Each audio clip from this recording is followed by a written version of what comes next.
Now, what are your rights when the weather strikes, or even both of them, throw your travel plans into disarray? Well, the Independent's travel editor, Simon Calder, is here to provide all the information you need. Simon, lovely to see you. Before we do, I wonder if I might just get your view on what is happening in that industrial dispute between the DfT and the RMT. You were listening to Mick Lynch's interview there, and you know his point is that the government is seeking these strikes, that it is acting in a manner which actively encourages them. Well, I think, talking to the travelling public, and I've been round at some of the main London stations this morning, and there are trains running, well, we've got this unholy trinity of Christmas, weather and strikes.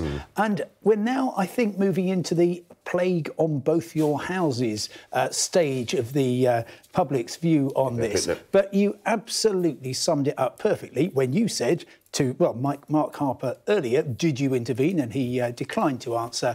And yes, it is entirely about 2 Sundays ago, and I was being briefed by various parties involved in this, and simply couldn't believe it when they lobbed in something which they knew would be completely toxic. So it is going to carry on, I'm afraid. The next day that we can look forward to completely normal, we hope, subject to the weather, train services, will I make it be January the 9th. So 4 weeks of disruption, and the public is saying, to me at least, you know, life is hard enough without having to stagger through these strikes as well as everything else. Unfortunately, we're going to talk about strikes again, but a separate set of them. The PCS union, industrial action by the UK Border Force staff. I mean, what is happening there and how is that going to have an impact? OK, so on the 23rd of December, 1,000 members of the PCS union working for the UK Border Force will walk out at 6 airports: Heathrow, Gatwick, Manchester. Those are the biggest 3 in the UK. Also Birmingham, Cardiff and Glasgow. This is in a dispute about pay, pensions and job security. Now, these are the very good men and women who check the passports as you go in. As you know, you don't go through UK Border Force on your way out. It will be checked by airport staff, but not officially. And they will not be working from the 23rd to the 26th. Then there's a day of respite, and then the last 4 days of the year.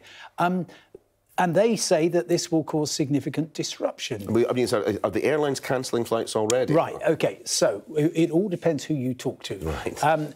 The UK Border Force, I understand, is modelling what happens. I mean, if you just take Heathrow Airport, I counted 50 wide-bodied flights from intercontinental destinations arriving before 7 o'clock this morning. Wow. OK, that represents somewhere around 12,000 people, many of whom won't have UK or EU or North American passports and will need to be properly processed rather than going through the e-gates. And yes, you can bring in the military and they can help, but ultimately you are going to have longer queues than normal. You can envisage a situation where the planes, actually, the pilots are told, keep everybody on board because we cannot get room, and that means that the departing plane doesn't go, so you get all kinds of queues building up in departures. All the gates fill up, so you can't bring planes in. You get diversions and cancellations. Preemptively, it might be that we get some cancellations.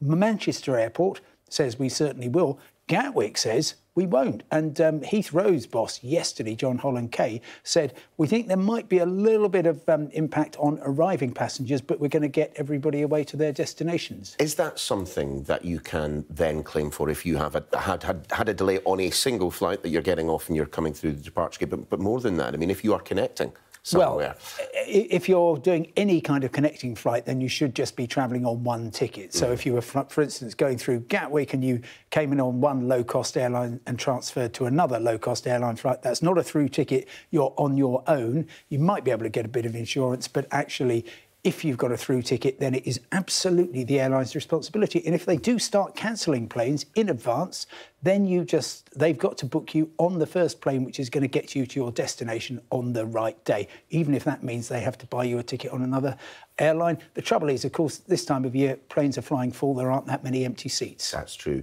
What about the railway network? I mean, clearly, I think people have been, forewarned about the extent of the strikes that are going to take place if they don't sort themselves out. But for people who have bought tickets or people who buy on the day, I mean, what for them? Well, look, there are thousands of trains running around the UK today. And if, for instance, between Edinburgh and London, 9 trains each way, and sure, they're shutting down early, around around about 6:30 in the evening, but you can just walk up and buy a ticket just as you normally would. If you've got an advance ticket, then you get a whole menu of options.